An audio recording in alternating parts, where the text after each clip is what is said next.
முன்னாள் ஜனாதிபதி சர்வப்பள்ளி டாக்டர் ராதாகிருஷ்ணன் வாழ்க்கையில நடந்த ஒரு சம்பவத்தை சொன்னார். லண்டன்ல போய் அவருக்கு ஸ்பூன் கொடுத்துருக்காங்க. அப்ப அவர் நான் என் கையில தான் சாப்பிடுவேன் அப்படின்ட்டு அவர் பாட்டு கையில சாப்பிட்ருக்காரு. அதுக்கு அவர் சொன்ன விளக்கம், இந்த கையை என்னையை தவிர வேற எவனும் பயன்படுத்த முடியாது. இந்த ஸ்பூன்ல இது வரைக்கும் 2000 பேர் நாக்க போட்டு இது பண்ணியிருப்பேன். அதனால என் கை இதை வச்சு தான் நான் சாப்பிடுவேன்னு சொல்லி ஒரு தமிழன் நமது பண்பாட்டை லண்டன்ல போய் எடுத்து காட்டினார். அதே ராதாகிருஷ்ணன் ஐயாட்ட தான் கேட்டாங்க. ஒரு வெள்ளைக்காரன் கேட்டிருக்கான், நாங்கெல்லாம் பாரு வெள்ளை வெள்ளையர்ன்னு இருக்கோம், ஆப்பிரிக்காவில் இருக்கவங்க கருப்பா இருக்காங்க, உங்க இந்தியர்கள் பாரு தமிழ்நாட்டுக்காரன் வெள்ளையிலையும் சேர்த்து இல்லை கருப்புலையும் சேர்த்து இல்லை, மானரமா இருக்கீங்க, என்ன அது ஒரு கலர், ஒன்னு வெள்ளையா இருக்கணும் இல்லாட்டி கருப்பா இருக்கணும். அதுக்கு ராதாகிருஷ்ணன் ஐயா சொன்னாரு, அதுக்கு ஒரு உதாரணம் சொன்னார். கடவுள் ஒரு ரொட்டிக்காரன், அந்த கடவுளுங்கிற ரொட்டிக்காரன் ரொட்டி செய்யும் போது வேகாம வெள்ளை வெள்ளையர்னு சில ரொட்டிகளை எடுத்து வச்சான், அதுதான் வெள்ளைக்காரன். சில ரொட்டிகளை ரொம்ப நேரம் அடுப்புல வச்சு கருக விட்டுட்டான், அதுதான் ஆப்பிரிக்கர்கள். நாங்க இந்தியர்கள் தமிழர்கள் பதமா வெந்த ரொட்டி, நாங்க மானரமா பிரவுன் கலர்ல இருப்போம்டான்னார். நம்ம நிறத்துக்கு அங்க போய் அட்வொகேட்டா பேசினாரு யாரு? நமது முன்னாள் ஜனாதிபதி, நம் தமிழகத்தை சேர்ந்த சர்வப்பள்ளி டாக்டர் ராதாகிருஷ்ணன். கோழி அடிச்சு குழம்பு வைக்கிறதுங்கிறது இன்னைக்கு இருக்கா எங்கேயாவது? கோழி அடிச்சு குழம்பு வைக்கிறது டவுன்ல எங்கேயாவது கேள்விப்பட்டிருக்கீங்களா? எங்க வீட்டுக்கு எங்க மாமா என்னைக்காவது வந்தாருன்னா வீட்டுல மேய்ஞ்சிட்டு இருக்கிற புடிச்சு குழம்பு வைப்பாங்க. அந்த கோழியை பிடிக்கிறதுக்கே ஒரு 1.5 மணி நேரம் ஆகும். 4-5 பேர் போவோம் அந்த கோழியை பிடிக்க, ஓடுறாங்க. பக்கத்து வீடு போய் முள்ளு செடியில ஏறி காம்பவுண்ட்ல ஏறி இறங்கி அந்த நேரம் பார்த்து பக்கத்து வீட்டுக்குள்ள போயிடும். அங்க அந்த பிள்ளைய நாங்க பார்க்கணும்னு ரொம்ப நாள் ஆசைப்பட்டு இருந்திருப்பான். அந்த பிள்ளை வீட்டுக்குள்ள அந்த கோழி போயிடும்.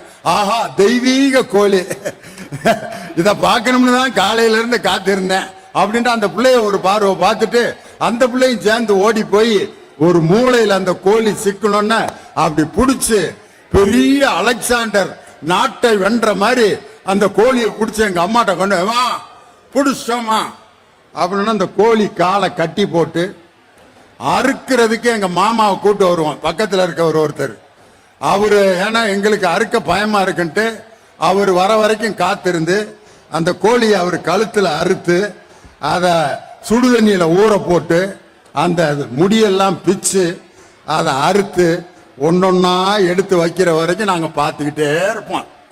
அந்த ஈரல் எடுத்து வைப்பாரு, கல்லீரல் எடுத்து வைப்பாரு, குடல் எடுத்து வைப்பாரு. குடல்லாம் தனித்தனியா அப்படியே பிரிச்சு அந்த கோழி கறியை பிரிச்சு வச்சு எங்க அம்மா மசாலா அரைச்சு அப்படியே குழம்பு வச்சு அந்த கோழி குழம்பு கொதிச்சு அவர் வாடை வரும் பாருங்க. காலையில மத்தியானம் 12:45 கம கம கம கம்மன்னு ஒரு வாடை வரும். அந்த வாடை தருகின்ற பசி இருக்கு பாத்தீங்களா, அந்த பசி வந்த பிறகு அந்த கோழி அடிச்சு சாப்பிட்ட அந்த சூடா தண்ணியா இருக்கிற குழம்பு வெள்ளை சோத்துல ஊத்தி அதை அப்படி பிணைஞ்சு அப்படி வாயில வைக்கும் போது நாக்கு சுற்றும். இருந்தாலும் அதை எடுத்து அங்கனே ஒரு ஆத்திக்கிட்டு அப்படியே சூடு பொறுக்க பொறுக்க சாப்பிட்ட அந்த அழகு இன்னைக்கு நகரத்துல கோழி அடிச்சு சாப்பிடுற அந்த கல்ச்சர் இருக்கா? இன்னைக்கு ஆர்டர் டிங் டிங் டிங் டிங் டிங் டிங் டிங், chicken 65, chicken tikka, chicken lollipop, chicken குயிச்சன் கோகோகோ, டிக்கன் டிட்டி டு டு டு டே. ஒரு 15 வகையான சிக்கனை கொண்டு வந்து ஆர்டரை இஷ்டத்துக்கு பண்ணிட்டு எதை திங்கன்னு திங்க முடியாதுன்னு தெரியாம பாதியை மீதி வச்சு அதை நாய்க்கு போடுறாங்க. அந்த நாய் திங்க மாட்டேங்குது. I don't want this kind of indecent food அப்படிங்குது. அதுவே அதுக்குரிய பிஸ்கட்டை போட்டா தான் அது திங்குது. இந்த கோழி அடிச்சு சாப்பிட்றது அதுதான் கவி பேரரசு வைரமுத்து ஒரு பாட்டில் சொல்லுவார். பூ பூக்கும் ஓசை அதை கேட்கத்தான் ஆசை, புல்விரியும் ஓசை அதை கேட்கத்தான் ஆசை. அதுல ஒரு வார்த்தை சொல்லுவார், பசி கொண்ட நேரம் தாளிக்கும் ஓசை சந்தோஷ சங்கீதம். வீட்டில் மத்தியானம் உட்கார்ந்து இருக்கும்போது வீட்டில் அம்மா எண்ணெய் ஊற்றி அந்த கடுகு போட்டு தாளிக்கும் போது ஒரு வாடை வரும். அப்படி கருவேப்பிலை அப்படி கொத்தமல்லியை போட்டோன்னா கம கம கம கமன்னு ஒரு வாடை வரும். அப்படியே நம்மளை அறியாம அந்த தாளிக்கிற சத்தம் கேட்டோம்னா பசி எடுத்து சாப்பிடுகின்ற அந்த உணவு தான் கிராமத்து உணவு. இன்னைக்கு அந்த மாதிரி ஒரு உணவை இன்னைக்கு நம்மளால சாப்பிட முடியுதா? என்னன்னு கேட்டா கிராமத்து உணவை பத்தி பேசிட்டாங்க. இப்ப நான் தீர்ப்பு சொல்லணும், கிராமத்து உணவா நகரத்து உணவா? இந்த உணவு திருவிழாவில் எல்லா உணவும் சாப்பிட்டு இருக்கீங்க. நான் சொல்ல போறதுனால இந்த உணவை சாப்பிட வேணாம், இந்த உணவை சாப்பிடக்கூடாது, இதை சாப்பிடணும் அப்படின்னு நீங்க முடிவெடுக்க போறதில்லை. இந்த பட்டிமன்றத்தினுடைய நோக்கமே என்னன்னா, நல்ல உணவு எது, ஆரோக்கியமான உணவு எது, அதை எப்படி தேர்ந்தெடுக்கிறது, அதை எப்படி சாப்பிட்றது அப்படிங்கிறத எங்களுடைய அனுபவத்தை வச்சு இன்னைக்கு நாங்கள் சொல்லிட்டு இருக்கோம்.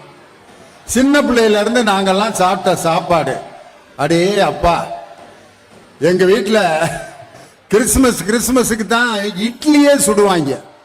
வருஷத்துக்கு 2 தடவை இட்லி, ஒன்று கிறிஸ்மஸ் இன்னொன்று ஈஸ்டர். அந்த இட்லி சுடுறதுக்காக காலையில 3 மணிக்கெல்லாம் எந்திரிச்சு பல்லு விளக்கிட்டு இருப்பான். எல்லாத்திட்டும் சொல்லுவான், இன்னைக்கு இட்லி எங்க வீட்டில் இட்லிடா, இட்லி கறி குழம்புடா. அந்த இட்லி கறி குழம்புக்காக காலையில 3 மணியிலிருந்து காத்திருப்போம். அந்த இட்லி கறி குழம்பு வருஷத்துக்கு 2 நாள் கிடைக்கிறதுனால அந்த இட்லி மேல அவ்வளவு ஒரு பாசம் பிரியம் இருந்துச்சு. ஆனா இப்ப அந்த இட்லிய பார்த்தாலே வேற எதுவுமே உங்களுக்கு தெரியாதாடி, பொழுது போலன்னா இதைத்தான் சுட்டு வைப்பீங்களா அப்படின்னு திட்டினா அடுத்த நாள் இட்லியவே அப்படியே இழுத்து பிடிச்சி தோசை அப்படின்னு ஒன்ன மாத்திடுறது. திங்கக்கிழமை இட்லி, செவ்வாய்க்கிழமை தோசை, தோசைன்னு திட்டினா புதன்கிழமை திரும்ப இட்லி, வியாழக்கிழமை திரும்ப தோசை, தோசை இட்லி தோசை இட்லி, அழுத்து போய் கிடந்துச்சு. இந்த கிறிஸ்துமஸ் அன்னைக்கு, தீபாவளி அன்னைக்கு எங்க அம்மா பலகாரம் சுடுறேன்னு எங்க அம்மா பட்ட பாடு. அதிரசம் செய்வது எப்படி ஒரு புஸ்தகத்தை வாங்கி அதில் போட்டதெல்லாம் ஃபாலோ பண்ணி பச்சரிசியை எடுக்கவும் ஊற போடவும் அதை எடுத்து குத்தவும் கருப்பட்டி பாவை காய்ச்சவும் ஊற போடவும் எல்லாம் முடிச்சிட்டாங்க. முடிச்சு அந்த மாவு வாடை வர வர எப்படா அந்த அதிரசத்தை எங்க அம்மா சுட்டு கொடுப்பாங்க அப்படின்னு வடச்சட்டியில போட்டு அந்த அதிரச மாவை அப்படி தட்டி போட்டு அந்த அதிரசம் பொரியிறப்ப ஒரு வாடை வருது, சாப்பிடணும் அப்படின்ட்டு எடுத்து வச்சு கடிக்கிறான். செங்கல் மாதிரி இருக்கு, பல்லுல எவ்வுது அப்படியே அதிரசம். எங்க அம்மாட்ட, ஏமா என்னம்மா அது, ஏதாவது நான் செஞ்சிருக்கேன்டா, இங்க கொண்டடா அதிரசத்தை சாப்பிட்ற மாதிரி ஏதாவது செஞ்சு தரேன் அப்படிங்கிறவங்க சாஃப்ட் ஆக்க போறாங்கன்னு பார்த்தா அருவாமனை எடுத்துட்டு வந்தாங்க எங்க அம்மா. அதிரசத்தை ஒரு 50 துண்டா வெட்டி சாப்பிடுங்கடான்னாங்க. வாழ்க்கையில அதிரசத்தை அருவாமனையில வெட்டி தின்ன குடும்பம் அநேகமா எங்க குடும்பமா தான் இருக்கு. அதுக்கப்புறம் எங்க அம்மாவை, ஏமா அதிரசம் வேணாமா, ஒரு நாளைக்கு அல்வா செய்யுங்கம்மா அப்படின்னா எங்க அம்மா பக்கத்து வீட்டில் இருக்க ஒரு பாய் அம்மாட்ட கேட்டு அல்வா செய்வது எப்படின்னு கத்துக்கிட்டு அல்வா கிண்டி முடிச்சுட்டாங்க. எங்க அப்பா அன்னைக்கு வந்து உட்காந்து இருந்தாரு, டே உங்க உமா அல்வா கிண்டுதாம்டா, வாடா சாப்பிடலாம் அப்படின்னா நாங்க அப்பா கிட்ட அப்படியே உட்காந்து, அப்பா அம்மா அல்வாமா, கடையில வருஷத்துக்கு ஒரு தடவை சாப்பிட்ட அல்வா வீட்டில் கிண்டுறாங்க அப்படின்னு எங்க அம்மா கிண்டிக்கிட்டே இருக்காங்க. அல்வா கெட்டி ஆகவே இல்லை. எங்க அப்பாவும் வாங்கி கரண்டியை கிண்டுறாரு, அல்வா அப்படியே கொலாய்டல் ஃபார்ம்லயே இருக்கு. அப்புறம் எங்க அப்பா பார்த்தாரு, அடுத்த கிறிஸ்துமஸ் வரைக்கும் கிண்டுனாலும் இன்னும் இந்த அல்வா கெட்டி ஆக போறதில்ல. டேய் அம்மா அல்வா கிண்டி இருக்க, எல்லாம் டம்ளர் எடுத்துட்டு வாங்கடா குடிப்பான் அப்படின்னாரு. வாழ்க்கையில அல்வாவை டம்ளர்ல குடிச்ச குடும்பம் நாங்க தான். எங்க அம்மா சின்ன வயசுல அந்த சமையலை எப்படி செய்யணும்னு தெரியாம செஞ்சு அதை சாப்பிட முடியாம சாப்பிட்ட வரலாறு இதே எங்க அம்மா தான். என் கூட பிறந்த எங்க அண்ணன் தம்பி, எங்க பெரிய அண்ணன், ரெண்டாவது அண்ணன், நானு 3 பேரும் ஆம்பளை பிள்ளைய. அதுக்கடுத்து ஒரு பொம்பளை பிள்ளை ரொம்ப நாள் கழிச்சு பிறந்துச்சு. அதனால எங்க 3 பேரையும் அவ்வளவு செல்லமா வச்சிருப்பாங்க எங்க அம்மா. ஸ்கூல் முடிஞ்சு வந்தோடனே எங்க 3 பேரையும் அப்படி டவுசர் போட்டவங்கள உட்கார வச்சு, எங்க பெரிய அண்ணனுக்கு 10 வயசு, ரெண்டாவது அண்ணனுக்கு 8 வயசு, எனக்கு 6 வயசு. கரெக்டா 2 வயசு இன்டர்வல்ல எங்க அப்பா கிளீனா இருந்தார். நாங்க 3 பேரை ஜன்னல் உட்காந்துருப்போம். எங்க அம்மா வெள்ளை சோறு, மீதி இருந்த சோறை போட்டு சாம்பாரை ஊட்டி கலக்கி அப்படி ஒரு உருண்டை பிடிச்சி ஆளுக்கு ஒரு உருண்டையை கையில கொடுப்பாங்க. அந்த உருண்டை சோறை எங்க அம்மாட்ட வாங்கி சாப்பிட்ட அந்த சுவை 10,000 ரூபா கொடுத்து 5 ஸ்டார் ஹோட்டல்ல சாப்பிட்டா கூட என் தாய் கையில வாங்கி சாப்பிட்ட அந்த சாம்பார் உருண்டை சோறு இருக்கு பாருங்க, அது தந்த சுகம். இப்படி சாப்பிட்டுக்கிட்டு இருக்கப்ப நடந்துச்சு ஒரு சம்பவம். நான் சென்டர்ல உட்காந்துருந்தேன், எங்க ரெண்டாவது என்ன சென்டர், நான் இந்த ஓரத்தில் உட்காந்துருந்தேன். எங்க அம்மாட்ட சண்டை போட்டேன், அம்மா நாளையில இருந்து நான் தான் நடுவில் உட்காருவேன் அப்படின்னு. சர்றா ஏன்டா ஓரத்தில் உட்காந்துருந்தா வகிறு நிரம்பாதா? இல்ல நான் நடுவில் உட்காரணும் அப்படின்னு தொந்தரவு பண்ணி எங்க அம்மாட்ட நான் நடுவில் உட்காந்துட்டேன். எங்க அண்ணன் விட்டு கொடுத்து ஓரத்தில் போயிடுச்சு. எங்க அம்மா அந்த சாம்பார் சோறை எடுத்து மூஞ்சில இடிச்சுக்கிட்டே ஊட்டினாங்க. சந்தோஷமா நடுவில் உட்காந்து ஆளும் முகரையும் அப்படின்னு ஊட்டிக்கிட்டே கோபமா ஒரு வாக்கியம் சொன்னாங்க, டேய் வாழ்நாள் முழுவதும் பாடுறான், நீ நடுவுலே தாண்டா உட்காந்து கிடக்க போற அப்படின்னாங்க. சின்ன வயசுல எங்க அம்மா விட்ட சாபம் இன்னைக்கு எனக்கு வரமா மாறி 35 வருஷமா நான் நடுவரா இருக்கேன். எங்க அம்மா சாப்பாட்டோட அந்த உணர்வையும் கலந்து கொடுத்தாங்க.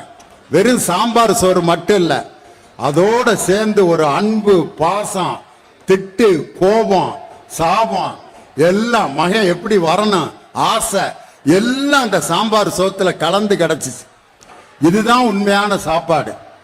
ஆனா இன்னைக்கு இவங்க என்ன சொல்றாங்க, நகரத்துல போலித்தனமான சாப்பாடு இருக்கு அப்படின்னாங்க. உண்மைதான்.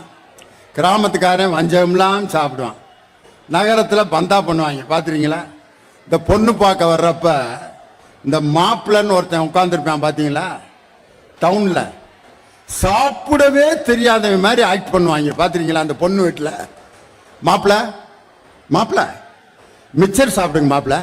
Mixture I don't want mixture, it's okay அப்படின்ட்டு 2 ஓமப்பொடியை மட்டும் எடுத்து அப்படி சாப்பிட தெரியாத மாதிரி ஆக்ட் கொடுப்பான். அதே ஆளை ஒரு 2 நாளைக்கு முன்னாடி டீ கடையில் பாருங்க, காரா சேவை வாங்கி மாடு வைக்க புல்லு தின்ன மாதிரி தின்னுட்டு இருப்பான்.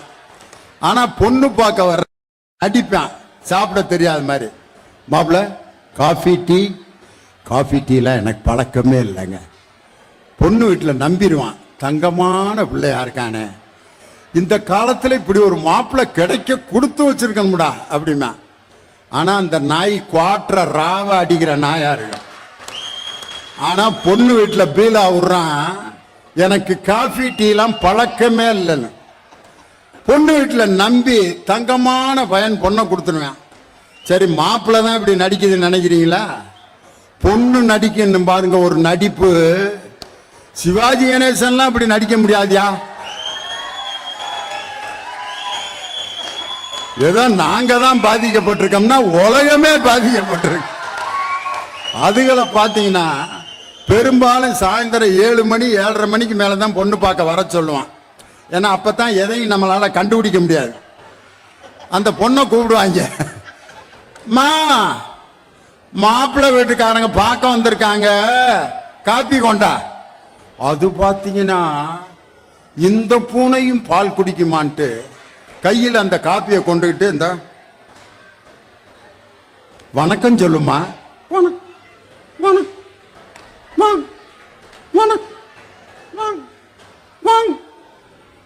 காஃபியை குடுமா. காஃபியை மாப்பிள்ளை கொடுக்கறதுக்கு பதிலா மாப்பிள்ளையோட அப்பாட்ட நீட்டுது. அந்த என்னைய மாப்பிள்ளை நினைச்சிட்டு வளருங்க அப்படின்ட்டு அவங்க வீட்டுக்காரமா கூப்பிட்டு பார்த்தேடு போயா அந்த குருட்டுச்சிரிக்கு கொடுத்தான்ட்டு உடனே பந்தா பண்ணிக்கிட்டு இருக்கேன். மாப்பிள்ளை அங்க இருக்கேன், அங்க குடுமா அப்படின்னோடனே அவர் வாங்கி அப்படி சாப்பிட்ற மாதிரி ஆக்ட் பண்ணுவார். அந்த பொண்ணு அப்படி குனிஞ்சதெல்லாம் நிம்மறாம, பாப்பா உன் பேர் என்ன, உன் பேர் சொல்லுமா. என் பேரு லட்ச். லட்ச் லட்ச் என்னம்மா பேரு கேட்ட தும்முற. லட்சுமின்னு சொல்லுதுங்க. கூச்சங்க எங்க பாப்பாக்கு. இந்த கூச்சப்படுற பாப்பாவை ஒரு வாரத்துக்கு முன்னாடி கொலா சண்டையில பாத்தீங்கன்னா, போடி இப்போ என்னன்னு அப்படி. ஆனா பொண்ணு பார்க்க வர்ற இடத்துல இந்த போலித்தனம் எங்க இருக்குன்னு நினைச்சீங்கன்னா நகரத்துல தான். கிராமத்துல சாப்பிடுன்னு சொன்னா சாப்பிடு உட்காந்துருவேன் பாட்டு. வேணாம் மாப்பிள்ள வேணாங்க சொல்லவே மாட்டான். நான் இன்னைக்கு சாப்பிடணும் சாப்பிட்டுருவான். யாருக்கும் வஞ்சகம் செய்யாத ஒரு நல்ல உள்ளத்துடன் உணவு பரிமாறுவதும் அதை உண்பதும் எங்க நடக்குது? கிராமத்துல தான் அப்படின்னு யாரு இவங்க சொல்றாங்க. இந்த குரூப் என்ன சொல்லுது? நகரத்துல தான் ஐயா வெரைட்டியான உணவு கிடைக்குது. ஒரு கிராமத்துல கஞ்சி மோர் பச்சை வெங்காயம் தயிர் சாதம் புளி சாதம் தேங்காய் சாதம் சாம்பார் சோறு இதை மட்டுமே தின்னு தின்னு தின்னு பழகினவன் கொண்டு போய் அவனை திடீர்னு வட இந்தியாவில் டில்லியில போட்டாங்க. டில்லியில கடுகு எண்ணெயில சப்பாத்தி அவன் தின்னுட்டு மெல்ல முடியல. முதல்ல இட்லி அப்படி சாப்பிட்டு சாப்பிட்டு பழகி சப்பாத்திய மென்னு பல்லெல்லாம் வலி எடுத்து போய் அந்த கடுகு எண்ணெய் சேராம வயித்தால போய். ஏன்? ஆனா நகரத்துல எல்லா வகையான உணவையும் சாப்பிட்டு வட இந்தியர்கள் தென்னிந்தியர்கள் எல்லா மாநிலத்துக்காரர்களுடைய உணவையும் எல்லா மாநிலமும் ஒன்று இந்தியன் என்ற ஒற்றுமையை ஏற்படுத்தி கொண்டிருப்பது இந்த நகரத்துல தான். ஒரு டவுன்ல பானிபூரி ஒரு ஹிந்திக்கார விற்கிறான், அந்த பக்கம் பாத்தீங்கன்னா குஜராத்தி சோன் பப்படி விற்கிறான், இந்த பக்கம் பாத்தீங்கன்னா கர்நாடகத்துக்காரன் அருமையான ஒரு ஃபுட் விற்கிறான், மகாராஷ்டிராக்காரன் பாவ் பாஜி போடுறான். எல்லாத்தையும் சாப்பிட்டு பழகிறான் எங்க? டவுன்ல. அப்படின்னு யாரு இவங்க? என்னதான் சொல்ல வர்ற அப்படின்னு நீங்க நினைக்கலாம். நாளைக்கு இந்த மெரினா பீச்சில் காலையில பாருங்க வாக்கிங் போவாங்க, பாத்திருக்கீங்களா? எங்கடா போயிட்டு இருக்கீங்க? போய்கிட்டு இருக்கணும்ப்பா. ஏன் போற? போகலன்னா போய் சேர்ந்துருவேன்ட்டாரு டாக்டரு. அதான் கிளம்பி போயிட்டு இருக்கேன். யார் சொன்னது? டாக்டர் தான். அவர் எங்க? அவரும் பின்னால வாராரு பாருங்க. டாக்டர் வகுற இப்படி தள்ளிக்கிட்டு அவரும் தான். என்னய்யா அவர் வர்றாரு, வயிறு ஒரு மணி நேரத்துக்கு முன்னாடியே போயிட்டு இருக்கு. ஏண்டான்னு கேட்டா இதைத்தான் சாப்பிடணும்னு ஒரு விவஸ்தை இல்லாம அளவு பார்த்தீங்கன்னா நகரத்தில் இருக்கக்கூடிய ட்ரெஸ்ஸுகளுக்கு அளவு இருக்கு, பார்த்துருக்கீங்களா? Medium, small, large, extra large, XXXL, extra extra large. இது எல்லாம் நகரத்தில் இருக்கிற ட்ரெஸ்ஸுக்கு தான் இருக்கு. கிராமத்தில் இருக்க வேட்டிக்கு மீடியம் கிடையாது, ஸ்மால் கிடையாது, லார்ஜ் கிடையாது, எக்ஸ்ட்ரா லார்ஜ் கிடையாது. எல்லாருமே கட்டலாம் அந்த வேட்டிய. இதுக்கு அளவு கிடையாதுயா. கிராமத்தில் போடுற அந்த சொக்கான்னு சொல்லுவோம் பார்த்தீங்களா, அதை எங்க அப்பாவும் போடலாம் நானும் போடலாம். அதனாலதான் அன்றே சொன்னான், உண்பது நாழி உடுப்பது இரண்டு உறைவிடம் என்பது ஒன்று அப்படின்னு சொல்லி வாழ்ந்தவன் யாரு? தமிழன். அப்படிப்பட்ட வாழ்க்கை இன்னைக்கு எங்க இருக்கு? கிராமத்துல தான் இருக்கு. எங்க அம்மா சின்ன வயசுல அந்த அம்மிக்கல்ல உட்காந்து மசாலா அரைப்பாங்க பாருங்க. அந்த காட்சியெல்லாம் இன்னைக்கு எந்த வீட்லயாவது பார்க்க முடியுதா? அந்த அம்மிக்கல்ல முன்னாடி மண்டி போட்டு அப்படி தேங்காய் சில்ல வச்சு அப்படி தட்டுவாங்க, வலிக்கு ஓடிடும் அந்த தேங்காய் சில். அதை நான் தான் போய் எடுத்துட்டு வருவேன். எடுத்துட்டு வரும்போதே எங்க அம்மா, உங்க அப்பா அவர் மண்டை மாதிரியே தேங்காய் வாங்கிட்டு வந்திருக்காரு, இப்படி வழுக்கையா இருந்தா எப்படா நான் அரைச்சு சாம்பார் வைக்கிறது அப்படின்னு அந்த தேங்காயை தட்டி மிளகு சீரகம் சோம்பு கசகசா எல்லாம் போட்டு இப்படி இழுத்து இழுத்து அரைச்சிட்டு இருப்பாங்க. அப்படி அந்த மசாலா அரைக்கும் போதே ஒரு வாடை வரும். அப்ப எங்க அம்மா என்ன ஏசி ரூம்ல உட்காந்தா மசாலா அரைச்சாங்க, வேர்த்து கொட்டும் எங்க அம்மாக்கு. எங்க அம்மா என்ன செய்வாங்க தெரியுமா? மசாலா அரைக்கும் போதே வேர்வை எப்படியே வலிப்பாங்க. போட்டு அப்படியே இழுத்துற வேண்டியதுதான். அந்த சோத்தை தான் சின்ன பிள்ளையில இருந்து சாப்பிட்டான். லியோனிக்கு எந்த வஞ்சகமும் உடம்புல எந்த பிரச்சனையும் வரல. ஒரு தாயினுடைய வியர்வை ஒரு மகனுக்கு விஷமாக மாறியதாக வரலாறே கிடையாது. அப்படி அம்மிக்கல்லு, ஆட்டுக்கல்லு, குளவிக்கல்லு இதுல எல்லாம் ஆட்டி சமைத்த அந்த சாப்பாடு மண்பானையில சோறாக்கி வடிப்பாங்க. அந்த வடிக்கிறதுக்குன்னே ஒரு மூடி இருக்கும். அதுக்கு பேர் கண்ணால மூடின்னு பேர். பாதி பக்கம் இப்படி ஓட்டை இருக்கும், பாதி பக்கம் ஓட்டை இல்லாம இருக்கும். அந்த மூடியில் அப்படி வச்சு சோத்தை வடிச்சு ஒரு ஊதாங்கொள்ள அப்படி ஸ்டாண்ட் போட்டு அப்படி நிப்பாட்டி இருப்பாங்க. அந்த சோறு தண்ணி வடிஞ்சு அந்த வடிஞ்ச பிற்பாடு எங்க அம்மா அந்த சோத்தை நிமித்தி அந்த மூடியை எடுத்தோன்ன அந்த சோறு வெந்த ஒரு வாடை வரும் பாருங்க.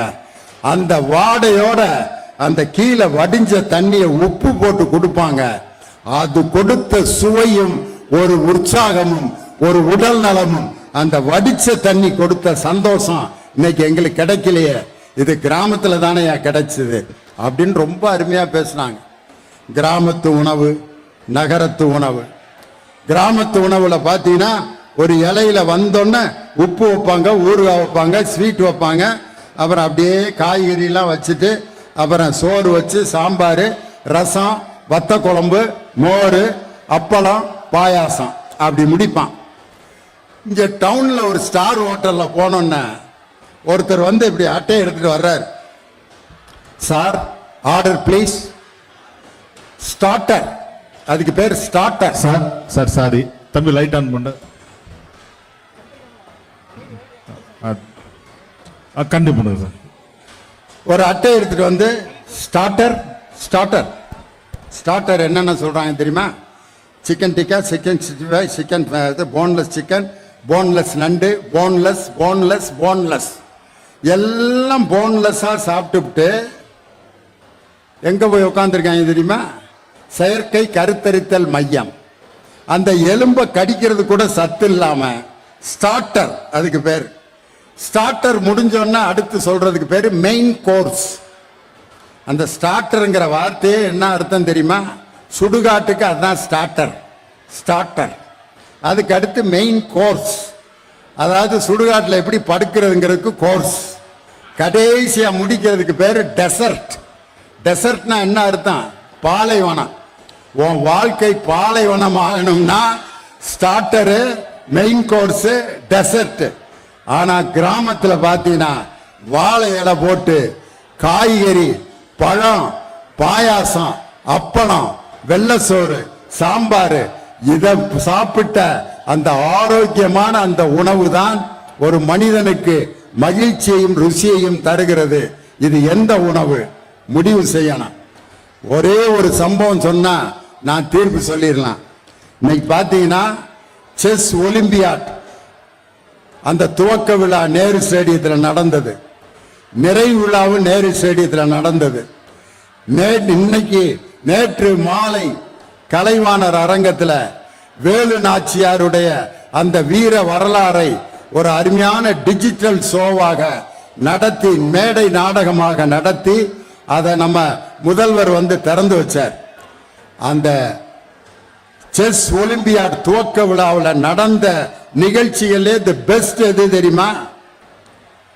தமிழ்நாட்டின் பண்பாட்டையும் கலாச்சாரத்தையும் பற்றி ஒரு டிஜிட்டல் நிகழ்ச்சியை உலக நாயகன் கமலஹாசனின் குரலில் ரொம்ப அற்புதமாக அதை கொண்டு வந்து காட்டினதை பார்த்தோன்ன பாரத பிரதமர் Narendra Modi the Tamil culture is the best culture அப்படின்னு சொல்லி நம்ம முதல்வரிடம் கை கொடுத்துட்டு போனார். அந்த கமலஹாசனுடைய குரல் ஆரம்ப காலத்திலிருந்து எப்படி இருக்கும்? கமலஹாசன் சார் முதல்ல பின்னணி பாடின பாட்டு அந்த அந்தரங்கம்ங்கிற படத்துல ஞாயிறு ஒளிமலையில் ஒரு பாட்டு பாடியிருப்பார். ஞாயிறு ஒளிமலையில் திங்கள் குளிக்க வந்தாள், நான் அவள் பூடலில் புது அழகினை படைக்க வந்தேன். இதுதான் முதல்ல அவர் பாடின பின்னணி பாட்டு. அதுக்கப்புறம் சிவப்பு ரோஜாக்கள்ல ஜானகி கூட பாடினார். நினைவோ ஒரு பறவை விரிக்கும் அதன் சிறகை பறக்கும் அது கலக்கும் தன் உறவை. நினைவோ ஒரு பறவை. அதுக்கப்புறம் உன்னை விட இந்த உலகத்தில் வசந்தது ஒண்ணுமில்ல அப்படின்னு வெறுமாண்டியில பாடினார். அந்த கமலஹாசன் இன்னைக்கு என்ன பாட்டு பாட வச்சிட்டாங்க தெரியுமா? Latest song.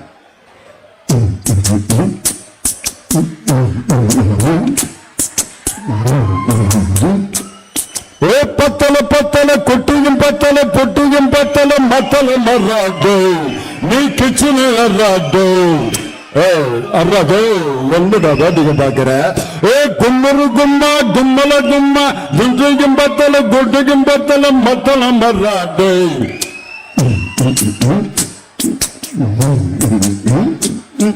டேய் என்ன ஆட விட்டு வேடிக்கை பாக்குறியா? சும்மா படுறான் என்ன?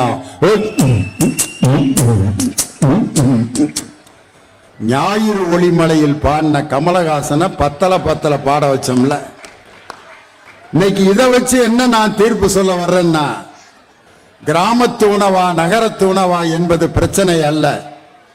நகரத்தில் இருக்கக்கூடிய அனைத்து வசதிகளையும் வைத்துக் கொண்டு கிராமத்தில் இருக்கக்கூடிய பாரம்பரியமான உணவை சுத்தமாகவும் ஆரோக்கியமாகவும் சாப்பிட்டால் அதுதான் நமக்கு சரியான உணவே தவிர, அது கிராமத்து உணவாக இருந்தாலும் நகரத்து உணவாக இருந்தாலும் சமத்துவ உணவாக, சத்தான உணவாக, ஆரோக்கியமான உணவாக பழைய பொருட்களை புதிய வடிவத்தில் வைத்து நமது ஆரோக்கியம் கெட்டு போகாமல் தருகின்ற உணவுதான் ருசியையும் மகிழ்வையும் தந்து கொண்டிருக்கிறது என்பதை சொல்லி என் வணக்கத்தை சொல்லி விடைபெறுகிறேன்.